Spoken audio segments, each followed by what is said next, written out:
अमिताभ बच्चन और कविता चावला का ऑडियंस ने जोरदार स्वागत किया और एक बार फिर से कौन बनेगा करोड़पति शो शुरू हुआ। अमिताभ बच्चन ने बातचीत का सिलसिला शुरू करते हुए कविता चावला के बारे में बताना शुरू किया। उन्होंने कोविड काल के दौरान कविता चावला के रामायण देखे जाने का जिक्र किया। कविता के बेटे विवेक से भी अमिताभ बच्चन ने बातचीत की। अमिताभ बच्चन ने एक बार फिर से कविता चावला से रावण की हंसी सुनाने के लिए कहा और कविता चावला ने रावण की हंसी हंसकर सुनाया भी।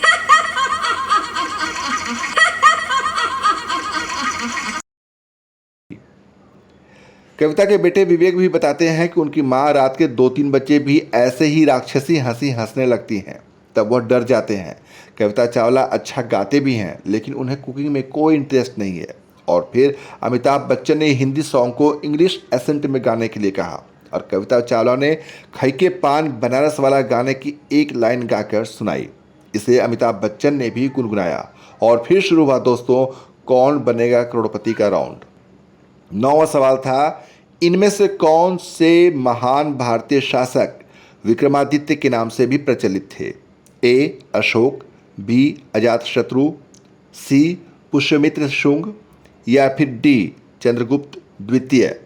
और सही जवाब था डी चंद्रगुप्त द्वितीय। और इस तरह से 1,60,000 रुपये कविता जी ने जीत लिए। इसके बाद बारी आई 10वें सवाल की।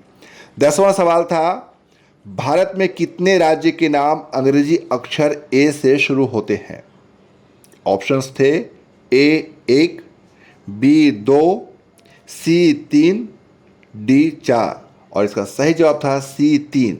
3 राज्यों के नाम ए अक्षर से शुरू होते हैं। 11वां सवाल आया उनके सामने, इन ज्योतिर्लिंगों में कौन सा ज्योतिर्लिंग महाराष्ट्र में स्थित नहीं है? ए त्र्यंबकेश्वर, बी ओंकारेश्वर, श्री कृष्णेश्वर, डी भीमाशंकर।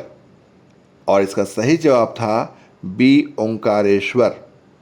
अगर कविता चावला इस सवाल का गलत जवाब भी देती तो वह भी 3,20,000 रुपये जीत कर जाती, लेकिन उन्होंने सही जवाब दिया और अभी तक उनके सभी लाइफलाइन भी बचे रहे।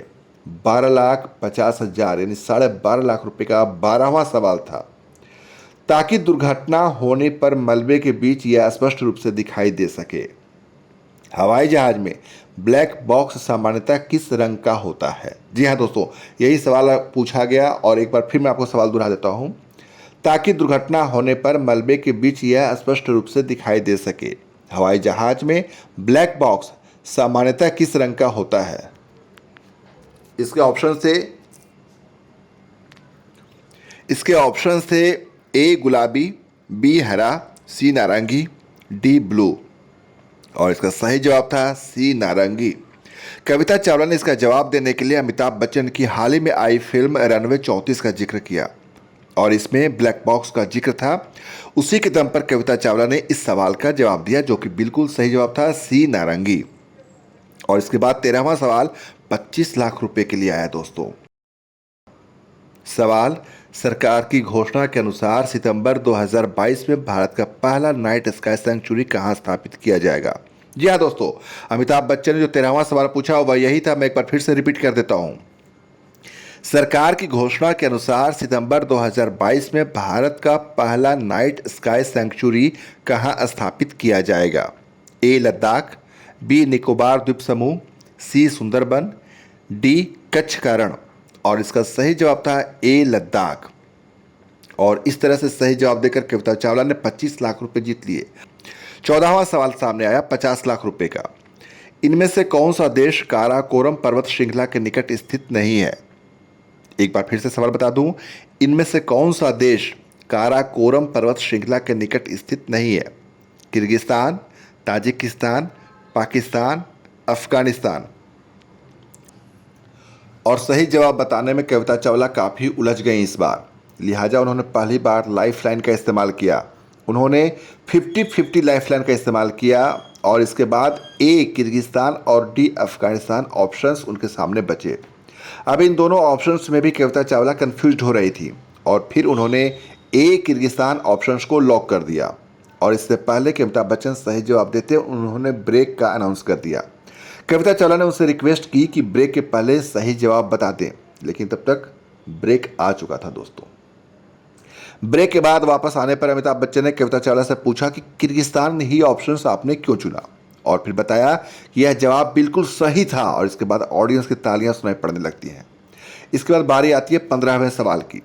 75 लाख रुपए के लिए 15वां सवाल अमिताभ बच्चन ने पूछा। 15वां सवाल था, अंग्रेजी में आधिकारिक ओलंपिक आदर्श वाक्य फास्टर, हायर, स्ट्रॉन्गर में कौन सा शब्द जोड़ा गया था। एक बार फिर से सवाल सुन ले दोस्तों। अंग्रेजी में आधिकारिक ओलंपिक आदर्श वाक्य फास्टर, हायर, स्ट्रॉन्गर में कौन सा शब्द जोड़ा गया था। A winner, B together, C survivor या फिर डी कंपिटिटर। और फिर कविता चावला ने बी ऑप्शन को चुना। उन्होंने बी टुगेदर को लॉक कर दिया। हालांकि उनके पास दोनों लाइफलाइन बची थी। अमिताभ बच्चन ने कहा भी कि आप चाहती तो लाइफलाइन का इस्तेमाल कर सकती थी, लेकिन आपने नहीं किया और आपने बिल्कुल सही जवाब दिया। और इस तरह से कविता चावला ने 75 लाख रुपए 2 लाइफलाइन बाकी रहते हुए जीत लिया। और इसके बाद 16वां सवाल, जो कि 1 करोड़ रुपए के लिए था, वो अमिताभ बच्चन ने पूछा। सवाल था दोस्तों, अंतरिक्ष यान में चंद्रमा तक जाने और पृथ्वी पर लौटने वाला पहला जानवर इनमें से कौन था। सवाल एक बार फिर से सुन लें दोस्तों। अंतरिक्ष यान में चंद्रमा तक जाने और पृथ्वी पर लौटने वाला पहला जानवर इनमें से कौन सा था। ए चूहा, बी खरगोश, सी कछुआ, डी चिंपांजी। कविता चावला ने कहा कि उन्हें इस सवाल का जवाब याद नहीं आ रहा। उन्होंने ऑडियंस पोल लाइफलाइन का इस्तेमाल किया, लेकिन ऑडियंस पोल के जवाब के बाद भी वह कंफ्यूज रही, क्योंकि जो रिजल्ट आया वह एवरेज था। इसके बाद उन्होंने अगली लाइफलाइन वीडियो कॉल का इस्तेमाल किया। मयंक मौर्य को वीडियो कॉल लगाया गया। कविता जी का यह लाइफलाइन भी बेकार गया। मयंक मौर्य ने साफ कह दिया कि उन्हें इस सवाल की कोई जानकारी नहीं। अमिताभ बच्चन ने कविता जी को यह याद दिलाया कि अगर वो इस सवाल का जवाब गलत भी देती हैं तो भी वह 75 लाख रुपए जीत कर जाएंगी। लेकिन तब कविता जी ने तुरंत कहा कि उन्हें करोड़पति बनना है, और फिर उन्होंने सी ऑप्शन कछुआ को लॉक कर दिया। और फिर काफ़ी सस्पेंस भरे माहौल में अमिताभ बच्चन ने कुर्सी से खड़े होकर कविता जी के 1 करोड़ जीतने का ऐलान कर दिया। इस दौरान कविता चावला काफ़ी भावुक हो गई। सारे ऑडियंस खड़े होकर ताली बजाने लगे और कविता चावला के बेटे विवेक स्टेज पर आकर अपनी मां के गले लग गए।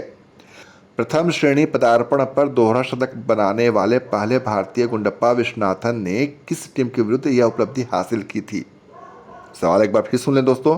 प्रथम श्रेणी पदार्पण पर दोहरा शतक बनाने वाले पहले भारतीय गुंडप्पा विश्वनाथ ने किस टीम के विरुद्ध यह उपलब्धि हासिल की थी।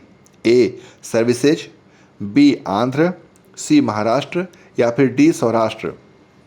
और फिर कविता चावला ने इस सवाल का जवाब ये कहकर रोका कि इसका जवाब मैं नहीं जानती, मुझे कोई आइडिया नहीं, क्रिकेट में उनकी कोई दिलचस्पी नहीं है, कोई इंटरेस्ट नहीं है, और उन्होंने गेम से क्विट कर लिया। लेकिन अमिताभ बच्चन ने कहा कि ठीक है, आप अगर खेलती तो कौन सा ऑप्शन चुनती। तब कविता चावला ने ए ऑप्शन चुना, जो कि गलत था, और उनका गेम से क्विट करने का फैसला बिल्कुल सही था। सही जवाब था बी आंध्रा। और गेम के आखिर में अमिताभ बच्चन ने कविता चावला से एक बार फिर रावण की हंसी हंसने की रिक्वेस्ट की, और रावण की हंसी के साथ ही कविता चावला का केबीसी का यह सफर पूरा हुआ। तो दोस्तों, आपको हमारा वीडियो कैसा लगा कमेंट कर हमें ज़रूर बताएं। आपके कमेंट का हमें इंतजार रहेगा।